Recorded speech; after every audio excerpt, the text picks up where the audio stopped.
শ্রাদ্ধ বাড়ির ব্লগ। হ্যাঁ, আজ আমি শ্রাদ্ধ বাড়িরই ব্লগ করব। তবে আমি জানি আমার প্রতি তোমাদের বিশ্বাস রয়েছে যে আমি ওই ধরনের কোনো ব্লগ করব না। আজ শ্রাদ্ধ বাড়িরই ব্লগ করব। তবে আজ জানাবো এই শ্রাদ্ধের ইতিহাস, অর্থাৎ শ্রাদ্ধ বাড়ি যে খাওয়া দাওয়া হয় সেই খাওয়া দাওয়ার ইতিহাস কিভাবে সৃষ্টি হলো তা। শ্রদ্ধা থেকে শ্রাদ্ধ শব্দের উৎপত্তি। এখন বলি শ্রাদ্ধের সংক্ষিপ্ত ইতিহাস। সাধারণত কেউ পরলোক গমন করলে তার মৃত্যুর প্রায় 13 দিন বাদে একটি শ্রাদ্ধের খাওয়া দাওয়ার অনুষ্ঠান আয়োজন করা হয়।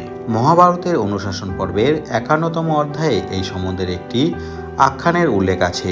আখ্যানটি এমন: মহারাজ যুধিষ্ঠির পিতামহ ভীষ্মকে প্রশ্ন করেন যে এই শ্রাদ্ধ কখন চালু হয়, কে চালু করেন। তিনি যা উত্তর দিলেন তার সংক্ষিপ্ত এমন: ব্রহ্মার পুত্র অত্রি, তার ছেলের ছেলে নিমি। এই নিমির ছেলে শ্রীমান অকালেই মারা যান।